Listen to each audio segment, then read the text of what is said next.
Aspect ratios are a huge part of photography and videography that often go unnoticed, but I think that choosing the appropriate format for your images or for your videos can be one of the most powerful decisions that you make. And so that's what I want to talk about in this video is my approach to that and how it's changed pretty dramatically from about a year ago. But before we get into that, I actually want to take a step back even further and talk about kind of how I was introduced to aspect ratios, which I think might be similar for a lot of people watching this.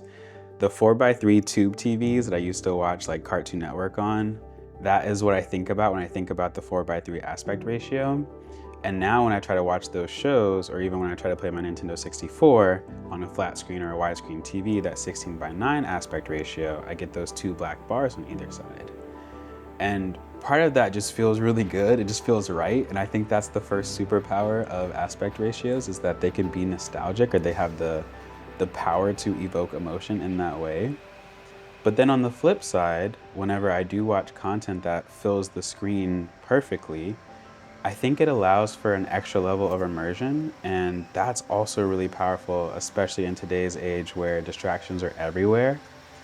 And so thinking about aspect ratios and how I can use them to my advantage, I've made a pretty big shift in how I'm going to take photos and videos for local businesses this year. And just for some context, this is something I did last year where I went out to different places around Durham, took photos, took videos, and then allowed them to promote themselves, and I would put them on Google Maps and things like that. But what was so stressful about that for me was that I had to take, or at least I thought I had to take, 4 versions of every single moment. And so that would be a horizontal video, a vertical video, a horizontal photo, and a vertical photo. And because I felt like I had that checklist to go through, I wasn't really able to be creative. And I think that just led to a bad recipe. I was stressed and I wasn't able to be creative. I do feel like I was able to capture some things that, help the businesses promote themselves. But at the end of the day, it wasn't really something that was super enjoyable for me. And photography generally is pretty enjoyable for me. So that's what I want to talk about in this video. Excuse me. That's what I want to talk about in this video. I want to talk through how I'm going to change my approach this year. And I'm going to break it into 2 or 3 different parts. The first part is how I set up this camera, the Nikon Z6 III, to help me shoot in a square format, that 1:1 aspect ratio, because I think that's going to be the perfect solution for this situation, where I shoot in square, but keep in the back of my mind these other formats, 16:9 and 9:16. But at the end of the day, if neither of those backup formats work, I do have the square one, which is pretty flexible to work in either format. So let's get into some of this video. It's going to be mostly me spending time around downtown Greensboro, but I think it'll kind of give really good context to some of the stuff that I'm trying to do and how I set up my camera. So we can start there.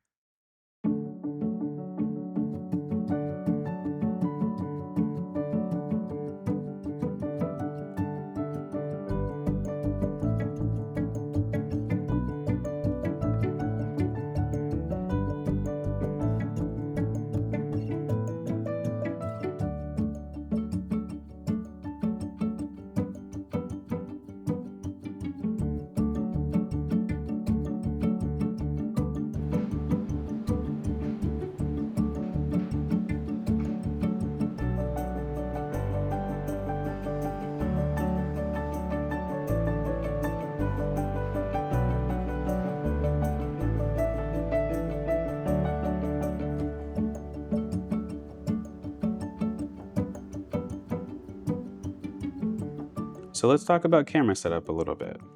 I want to start with the actual camera and the lens here. So I shot everything in this video with the 35mm f1.8, and that was a little bit too punched in for what I was trying to do, at least from a composition standpoint. So I think the 28 would actually be perfect.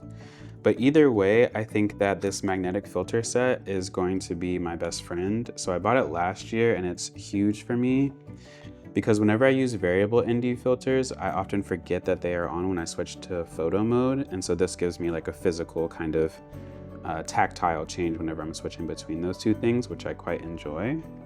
And then the other thing that I really enjoy from a tactile standpoint is this. Yep, this dial right here is fantastic. I think on my Sony camera, I had to push down a button and then change the dial to switch between photo and video. So just flicking this with my thumb makes it so much faster. And then the other thing that I quite like is that U3 setup right there. So I've set custom settings for both the photo and the video side. They're both shutter priority, and that allows me to just kind of let the camera make some decisions for me while I focus on being creative in my composition. On the video side, we are at 1/125th, which is double my 60 frames per second. And then I let the autofocus kind of do its own thing. I think the video autofocus on this camera is fantastic. And so, yeah, I haven't had any issues there. And if I ever do want to adjust uh, the exposure, I just use the exposure compensation and make some quick adjustments there. On the photo side, we're still in shutter priority, but I don't trust the autofocus quite as much. And so I have kind of two different ways of autofocus with this. One of them, I just choose like the dynamic single spot and let it focus wherever I put the dot on it. And then the backup to that is 3D tracking that I have coupled to the AF on button in the back. And so that's just easy if I know I need to reframe something or I want to focus on something, but then move how it is in the composition. So those two focusing setups seem to cover most of the situations that I come across. But overall, I feel pretty good about this camera as a hybrid camera. It feels like it's built for it, and that's really, I don't know, it's really like confidence inspiring.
Let's talk more about the viewfinder experience or this monitor experience, because I think that's a big component to this as well.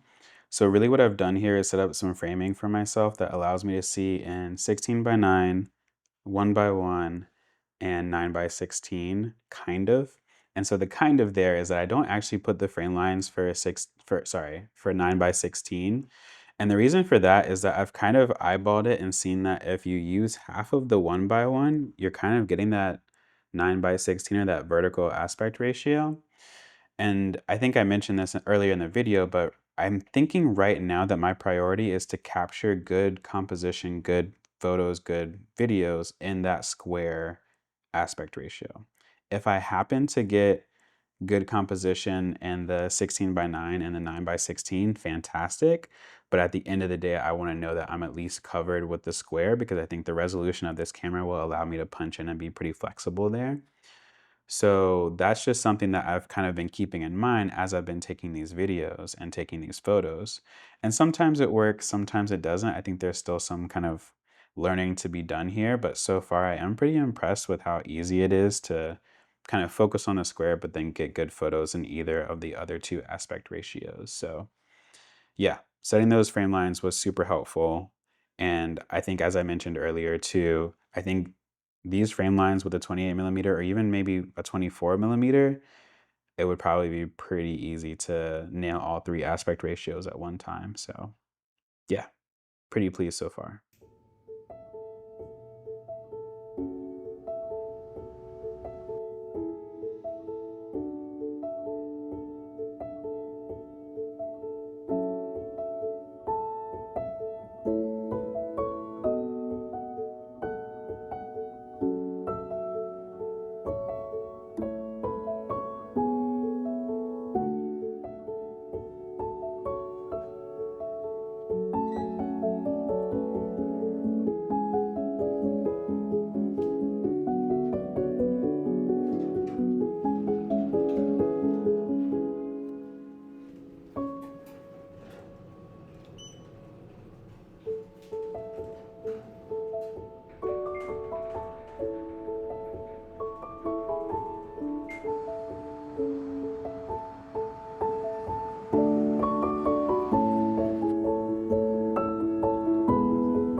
So final thoughts.